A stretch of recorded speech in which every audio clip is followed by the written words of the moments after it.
सभी लोगों को मकर संक्रांति की बहुत बहुत बधाई और शुभकामनाएं।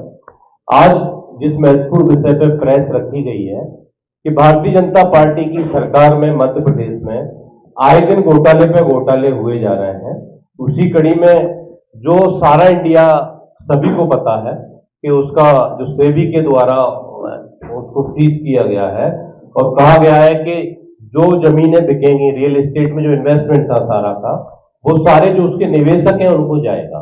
ये निर्धारित है, कोर्ट की गाइडलाइन है। कोर्ट की गाइडलाइन के आधार पर उनकी जितनी भी प्रॉपर्टी है वो बेच के जो उनके निवेशक हैं उनको जाएगी और जो उसका पैसा भी उसी खाते में जाएगा। ये गाइडलाइन के आधार पर निर्धारित है। तो मध्य प्रदेश में इन नियमों का उल्लंघन किया जा रहा है।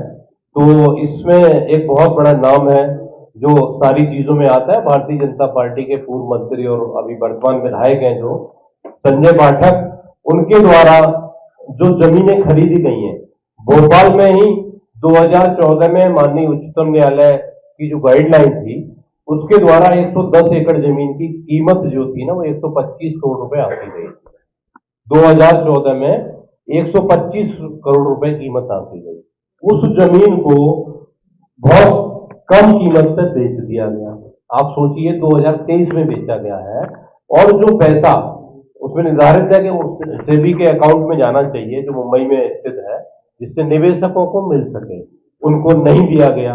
वो जमीन मात्र जो 125 करोड़ की कीमत की थी भोपाल में स्थित है, वो 48 करोड़ रुपए में मात्र बेच दी गई है। 48 करोड़ रुपए में 110 एकड़ जमीन, सारा स्टेट सबको पता होगा, पत्रकार बंधु आप लोगों को, मतलब 45 लाख रुपए एकड़ में जमीन बेची गई है। अगर वहां पे इतनी सस्ती जमीन है तो बहुत सारे खरीदार हो जाएंगे। आप लोग भी तलाश कीजिए, अगर 45 लाख रुपए एकड़ में जमीन मिल जाती है जहां सारा का स्टेट बना हुआ है, तो ये इसमें घोटाला हुआ है। आप सोचिए, जो कोर्ट की गाइडलाइन है 2014 में, ये उसकी कीमत 125 करोड़ रुपए है और वो अगर अभी केवल 48 करोड़ में बेच दी जाती है तो इसमें सारा के अधिकारियों द्वारा और जमीन जो खरीदी गई है संजय पाठक के द्वारा बहुत बड़ा घोटाला किया गया है। इसी क्रम में कटनी जिले की जमीन है, जबलपुर जिले की जमीन है कि वहां भी जो 110 एकड़ जमीन थी वो भी इनकी जो कंपनी है संजय पाठक की सिनाब रियल एस्टेट प्राइवेट लिमिटेड, उसको बेच दी गई। यह जमीन भी बहुत सस्ते में बेची गई है। इसी तरह जबलपुर में जमीन है वो भी बेच दी गई। तो जबलपुर जिले की जमीन जो है वहां ये 100 एकड़ जमीन थी जबलपुर जिले में, 100 एकड़ जमीन मात्र 20 करोड़ रुपए में बेच दी गई, जिस जमीन की जो कीमत थी कम से कम 200 करोड़ की जमीन थी। और जमीन का नामांतरण कैसे हो रहा है, उनके नाम कैसे जा रही है, ये सारे सवाल हैं। तो इसमें प्रशासन भी मिला हुआ है। संजय पाठक जमीनों का घोटाला कर रहे हैं और भारतीय जनता पार्टी उनको संरक्षण दे रही है। ये टोटल तीनों जिलों की जो जमीन है वो लगभग 1000 करोड़ की जमीन है। कितने करोड़ की? 1000 करोड़ की जमीन है और वो मात्र 1000 करोड़ की जो जमीन है वो मात्र 100 करोड़ में अगर बेच दी जाती है तो इससे सस्ती जमीन आप कहां मिल सकती है, आप सोचिए। तो भारतीय जनता पार्टी की सरकार में जो घोटाले पे घोटाले चल रहे हैं ये बहुत ही शर्म की बात है। इस पे मुख्यमंत्री भी चुप हैं। साथ में जो गाइडलाइन है, हमारे गृह मंत्री अमित शाह जी कहते थे कि नहीं, निवेशकों का पैसा है, जमीन बेच के दिया जाएगा, कोई कुछ नहीं कर सकता है। तो यही आपका वादा है। जो आम जो जन है, जिनका निवेशकों का इन्वेस्ट पैसा है, आम जनता का पैसा है, उनके साथ में हमारे प्रधानमंत्री जी ने भी चिल्ला चिल्ला के मन से कहा है कि निवेशकों का पैसा निवेशक जमीन बेच के दिया जाएगा, एक पाई पाई चुकाई जाएगी। तो न तो उस खाते में गया जो सेबी का खाता है, न ही उनको उचित जो मूल्य है, बाजार मूल्य, उसमें जमीन बेची गई है। ये भारतीय जनता पार्टी के नेता, इसमें बहुत बड़ा भ्रष्टाचार हुआ है। केवल 100 करोड़ में 1000 करोड़ की अगर जमीन बेची जाती है तो सोचिए कितने बड़ा घोटाला हुआ है इसमें। इसकी जांच होनी चाहिए, उच्च स्तरीय इसकी जांच होनी चाहिए और संजय पाठक से लेके सारा के जो अधिकारी हैं जिन्होंने जमीन की डील की है उनकी भी जांच होनी चाहिए और इन पे एफआईआर भी होनी चाहिए। केवल जमीन घोटाले का नहीं है, इसमें आम जनता का पैसा जुड़ा हुआ है, आम जन की भावनाएं जुड़ी हुई हैं। विचारों ने छोटा छोटा पैसा इकट्ठा करके कैसे लगाया है और मेरा पत्रकार बंधु आपसे भी एक आग्रह है कि ये कोई राजनीतिक मुद्दा नहीं है, ये आम जनता का मुद्दा है।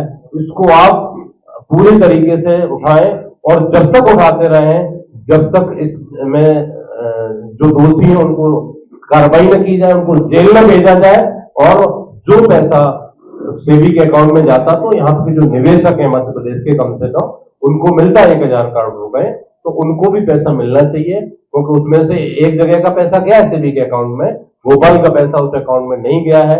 ये भी बहुत बड़ा विषय है, तो इसकी आवाज को आप उठाते रहें, क्योंकि भारतीय जनता पार्टी का अभी आप देखेंगे कुछ समय पहले ही आरटीओ वाला भी चल ही रहा है, उसकी जांच चल रही है। अभी कुछ दिन पहले सागर में एक पूर्व विधायक के यहाँ पे छापा पड़ा है, वहां भी बहुत सारा धन मिला है, सोना मिला है। तो सारे भारतीय जनता पार्टी के नेता हैं, उनकी संपत्ति की जांच होनी चाहिए, समाजवादी पार्टी मांग करती है। और जो इस टाइप के घोटाले हैं जिससे आम जनता ठगी जा रही है, उसको ठगा नहीं जाना चाहिए। और पत्रकार बंधुओं, इस विषय में आप लोग सवाल जवाब भी करें।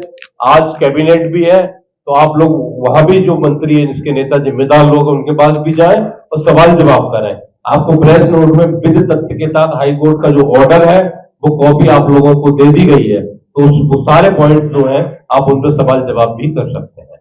ये मिली भगत है इन दोनों के बीच में, जो संजय पाठक ने, और 3 कंपनियां हैं अलग अलग उनकी, उसमें जो पार्टनरशिप भी है आप देखेंगे, एक साइना है, दूसरा स्नैप है, तीसरा नाइसा है। तो वो नाम एन को आगे पीछे करके उसी को जोड़ा गया है।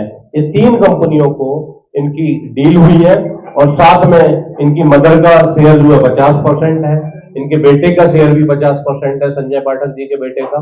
तो ये पूरी तरह ये सिद्ध होता है कि संजय पाठक पे भारतीय जनता पार्टी के नेता है, उनका संरक्षण है भाई, आप सब लोग जानते हैं। तो पूरी तरह इसमें सरकार की मिलीभगत है। अगर मिलीभगत नहीं है ऊपर अधिकारियों की और सरकार की, तो इन पर कार्रवाई क्यों नहीं कर रहे हैं?